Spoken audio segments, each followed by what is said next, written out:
Today I'm super excited to have with me Amanda Johnson. For over 25 years, she's been helping inspiring authors get their stories published and using writing as a means of healing hurt, past trauma, pain, etc. Uh, Past negative experiences or thoughts that keep us stuck in a negative rut, and she helps us understand how to be proactive in their life and get over it in a nice way. Um, so, Amanda, welcome. And what is one way you believe that we can honor God in our business that other people may not know about? Hmm.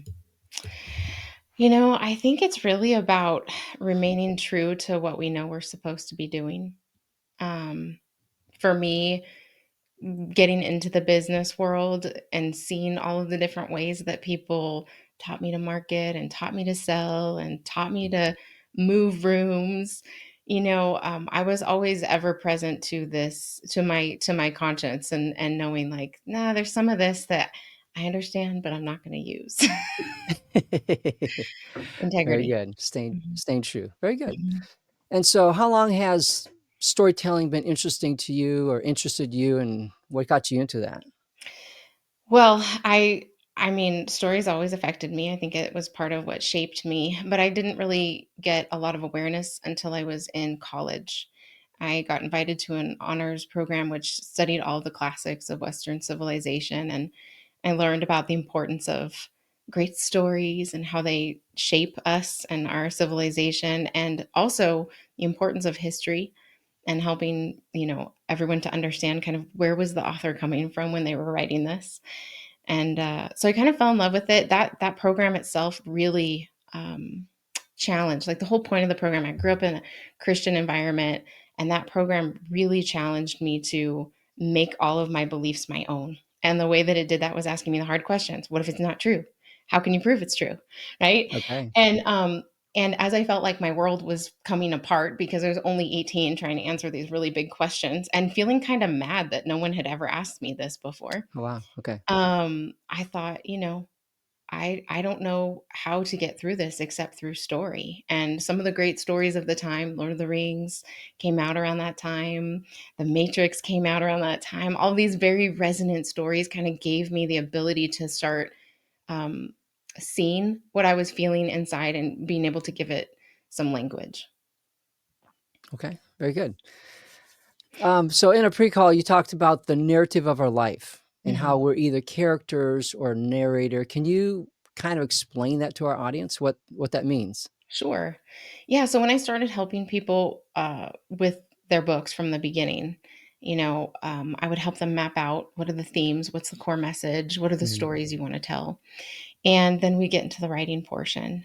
And they always wondered if they had hired the wrong person when I asked them to go write from inside a scene. Go back to that really hard part of your life and write it from inside. What were you thinking? What were you feeling in your body?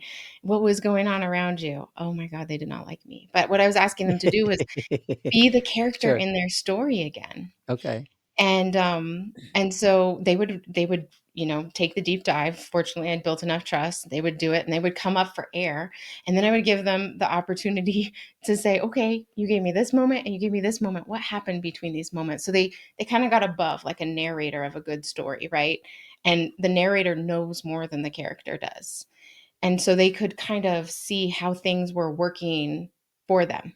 They could see um, little moments of grace, people coming into their lives, a book dropping off of a shelf. And so they would submerge back into a character scene. And we had this back and forth. And inevitably, about two-thirds of the way through the project, they would have this moment where they had been practicing both levels of awareness, being in the scene, being above the scene. And they weren't just doing it in the book, they were actually starting to do this in their own life, because when you're looking Mm, for, how do I describe this texture? How do I describe the way this looks, right? You start to build that skill. So they're starting to do it in their own lives, and inevitably they would call me and say, "So, that thing I keep telling you in our coaching sessions is keeping me from like finishing the book? It's a yeah. relationship or a financial thing or the do you think that maybe that is happening because I'm doing the same thing there that I did all throughout my book that didn't get me any results?" Yeah, perhaps that same old story is being repeated over here because experts, like they'd Interesting. overcome, they were out in the world helping people. So they had figured out how to shift the narrative in one part of their lives, but there were other parts that that script was still running. Okay. So if you're a character in the book in your life, what does that mean? Well, a character has a limited view, right? I mean, it's the person who, I think about your show is all about business and redeeming business, right? So when I think about my entrepreneurship journey, I think about how really the only limits that I had were my character limits. Like I didn't know what I didn't know because I hadn't been trained by another entrepreneur. I had to figure it all out, Yep. and that was scary, and I felt like a lot of things were happening to me. And so a character has that small view that has to be expanded. And so what I found is that, the limits that I had were just my limits. And so when you're a character only, when you're only in that awareness, you feel like things happen to you. You feel a little bit like you're a victim. Things are out of your control. You can't quite figure it out, right? Because you don't have that higher level awareness. And it's usually very intense, physically, emotionally. So you're basically helping people say, I'm writing this book, but in real life, I'm acting out that character and Mhm, helping people saying, I'm having trouble with developing this character in the book, maybe because I'm having trouble in my life mhm. overcoming a certain problem. Is that kind of what you're saying? Yep. Yeah, I actually think that the call to write is a call to clarity. And you may think that you're writing for other people and you're writing for your clients and you're writing for the Hmm. world, but I see more evidence than not that we're writing for ourselves first, that there's some sort of internal incongruence that has to be wrestled out as we put it on the page and go, no, that's not exactly, do I believe that? No, I would, and we tweak it and we adjust it until we get it just right. And Hmm. usually that helps give us that narrator perspective so that we can start to um, see what our characters need to do differently. To succeed. Okay. Yeah. So it's interesting you talking about that. And then because I have one of my daughters is a writer and she's writing all these things, but then she has this one series called she relates herself to this character Scarlet. And now she's Mhm. writing this series about Scarlet. And I think she sees herself in a lot of Yeah. what she does. And it kind of resonates with what you're saying there. Yep. I haven't read the book yet because it's not finished, but it'd be interesting to see when it's done and kind of look at her life and look at the book and see Yeah, what yeah. struggles and things go there. I Okay. had I had given my son, one of these writing prompts. He was driving me crazy one day while I was trying to get work done. I was like, "You know what? Go write a short story." And he's like, "About what?" "I don't know what." And I said, "Write the" we were talking about villains then in our dialogues on the couch. And I said, "How about you write the backstory for President Snow in Hunger Games?" And he said, "Okay, I'll do that." Well, I don't know how long it was later that I got the email with the document in it, but man, oh man, did I see he used all the material that he had from his life. The mom who was a workaholic, the dad who was struggling with his purpose, the cranky old grandma who, I mean, he it was like our lives. And I was like, oh my God, he's telling me that he could become a villain. I mean, so brace yourself. Take some good deep Yeah, breaths and get curious about that stuff. that's funny. Funny. Okay. So and then you described there's a third a third viewpoint, which is kind of a mix between the two. What would that third viewpoint be as it relates to our life? If I've had trauma in my life and I need to Mhm. work through it, I'm either the character or the Mhm. narrator, or what's the third viewpoint? Yeah. So the narrators, I find my narrators, I fall into this category. Being a character wasn't safe. Having those big feelings wasn't safe in my world. So I became a narrator. I watched Mm, everything. I observed. I could tell you my trauma map. Like I could help other people with theirs. Super good at what I did. Very narrator outside of my life, helping other people be better narrators, but not really engaging my own. And so during this period of character narrator, I think that that moment of being able to be both at the same time, and like that you've practiced the other one enough that it becomes just as much of a default as the first, that's the moment where you can become a co-author. That's the moment where you can be in a scene, feeling all the feelings that you need to feel, right? Your instinct is telling you, I need to run away from this salesperson right now. I am prey. But you also have the narrator perspective telling you, like, I kind of knew that this was coming. And I know that I've been in this situation before and that these things that I've tried to do before haven't worked. Okay, new script. Like, what am I going to do differently right here? You don't immediately run, you don't immediately freeze or check out. You have a moment where you can kind of see it all happening from inside the story and above the story and say, oh, this is one of those moments. I've tried this script, and this script. I've run out of these rooms before and never faced it. I'm going to try something else. That's when you become a co-author. That's when you start being part of driving the narrative forward instead of just letting that identity and that character that was shaped for you kind of run your life. Hmm. It reminds me of Stephen Covey saying, "You need to be proactive. You know, don't just your past is your past. It may shape you a little bit, but your future is flawless. There's nothing wrong with it yet. You're going into your future, so you can be proactive, and that um, space between um, where people do something and then your response, that gap of doing something different, Mhm. being proactive and Mhm. thinking, and that. Yeah. Um, okay, very It's a good. muscle. It's a muscle to build. Oh yeah, yep. Everything is. That's. It, I feel like a broken record, but yeah, everything is. Which is funny. I don't know how many people know what a broken record is anymore, but that's fine. Skip, skip, skip. So I remember. I yes, remember. yeah. And so we as business people are blind. We don't like to admit we have faults. We just keep running and going. What are some things that you think we can do to help discover that, yeah, maybe this way I react shouldn't, I shouldn't act that way. I should act a different way, rewrite my script. Yeah.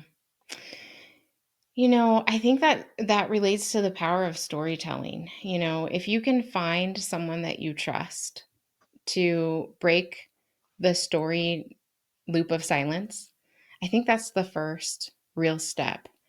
Because I mean, you can do. I have foreshadows and freebies that people can download and like really start to shift their stories on their own. But there really is nothing like saying it out loud to someone that you know loves you, or a Hmm. perfect stranger. Yeah. Because that helps too. I've been in those situations because I'm like, Really? this Because person's they'll never never gonna see see you me again, again. huh? They're never gonna Yeah. see me again. I suddenly feel safe Wow. enough to just be like able to drop this. And even a stranger could sit across from me and have tears in their eyes, like feel the pain that I was sharing, that this disconnection from my family. I'm so good at what I'm doing and I'm making all these connections over here, but I don't know how to fix this. Or this thing happened, and just being able to give it a voice, I think is the first step to really breaking a story loop. Yeah. That's a good idea. That's interesting, the 2 extremes of somebody you know loves you and a complete stranger. That's Don't funny. I talk never to thought people about in that. between. If you're not sure. Yeah, yeah. Just don't. So, alright. So, what are things that we can do? Like, okay, when you talk about rewriting a script, is Mhm. that anything, or is that only negative things, or how do you know what, I guess, is it just that if you're getting a bad response, a bad outcome, that those are the things you're working on? Yeah, I mean, for instance, for me in business, there for the first few years, I had this really strange recurring thing where every single time I would hit a pinnacle of my work, like a huge event, or I published my book, or like these big moments, there would be a disaster that happened right alongside of it. Really? Yeah, like a big betrayal, or even someone attacked me at one point. I mean, like really crazy things would happen. Big, huge summit moment, underbelly. And it would just, I thought, man, what is happening that every time I get here, I'm actually more vulnerable? And so, my friends, all my coaches said, you're here. Like, this is it. Push for the 7 figures. It's time to build it. You got the book, you got blah. And on the inside, I was thinking, oh my gosh, if you knew the disaster that happened in these small things that I did, Yeah. no, No I'm way. not doing it. So if there are things like that that you just look back at your life and you start to kind of map out those moments and think, okay, there's a recurring pattern here that tells you there's a loop.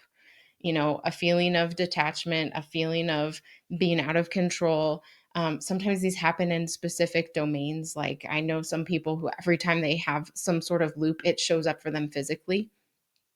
Something happens like uh, they break something or they tear something while they're training or whatever the case may be. But you kind of figure out what is that, what's the trigger for me, what's the cue that, okay, there's something else going on here. I didn't just do this, I keep doing this, I keep finding myself here.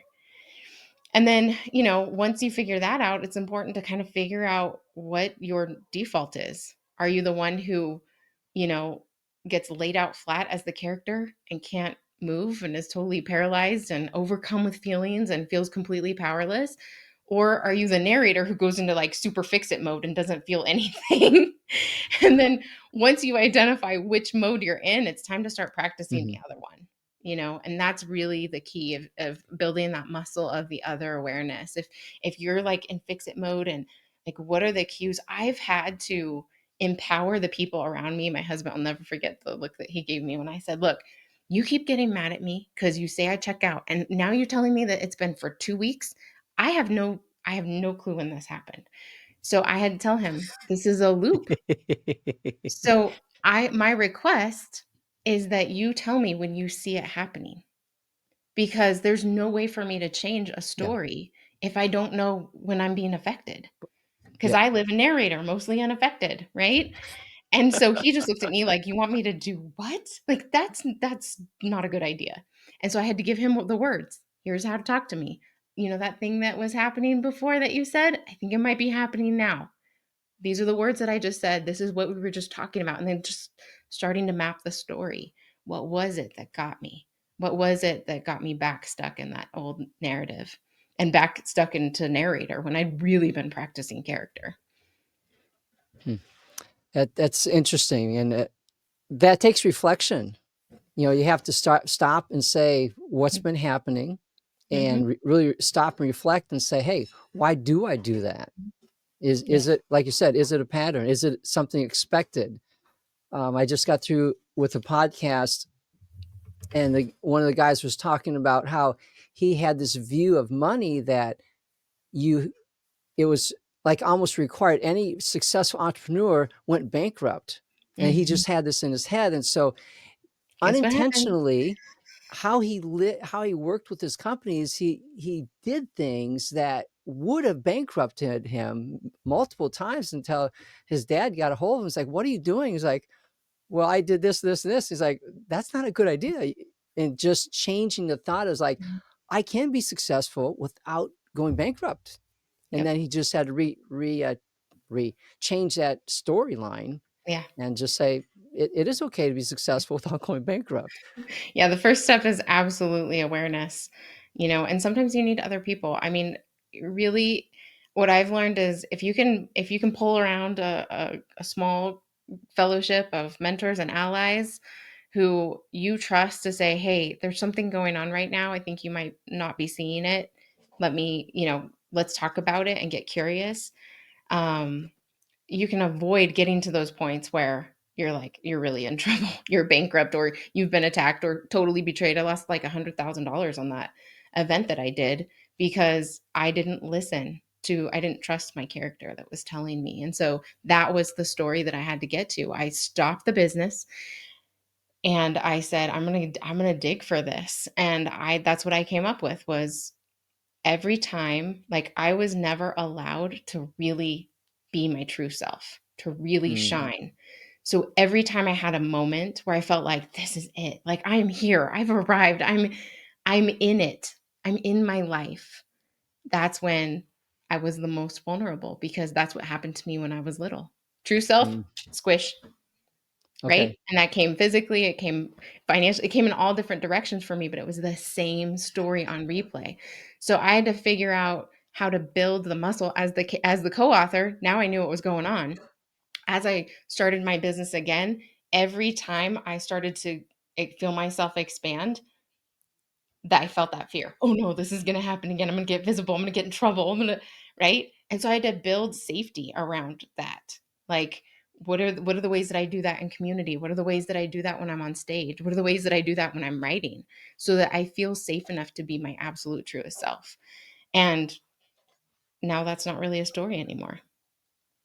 Good for you. Yeah, and like you said earlier, it's a muscle, it's a habit, and you got to strengthen it to redirect that. Very good. So, what's next for you? Do you have it? What's next for 2025? Do you have things you're looking forward to? Yeah. So last year, I folded my first business into Save by Story. So now Save by Story does everything inspiration to impact, with people who want to change the world with a story: novel writers, expert thought leaders, people who want to build brands, change the world. So we've basically spent a year, like, you know, putting everything together, and how is that going to work. And so I'm really excited to relaunch this year. We have new programs that are like starter programs, because I've been operating um, in a space of like, let's do the deep work, like come in for this 12-month program, and people can offer, they can do certain parts of it, but I'm really excited about the new programs that we're designing to kind of give people the ability to take a toe dip in and say, okay, I get it, I feel it, this is the place, this is what I'm ready to do. Okay, so they don't have to go 12 months at one time. It's a little shorter commitment then. Yeah, they can start with just Okay. the first 30 days. We have a Okay. 30-day portal program, which helps to lay the foundation. So they can take that and go right on their own, or they can say, you know what, I really love this community and the guides and the allies. I'm staying and taking the whole trip. Very good.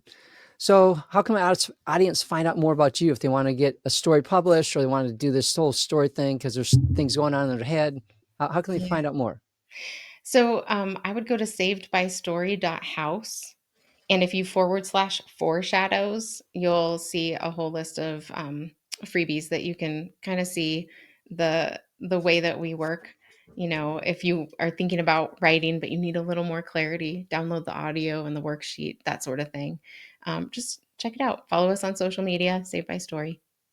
Okay, very good. And I'll put all those links in the show notes so you can have them.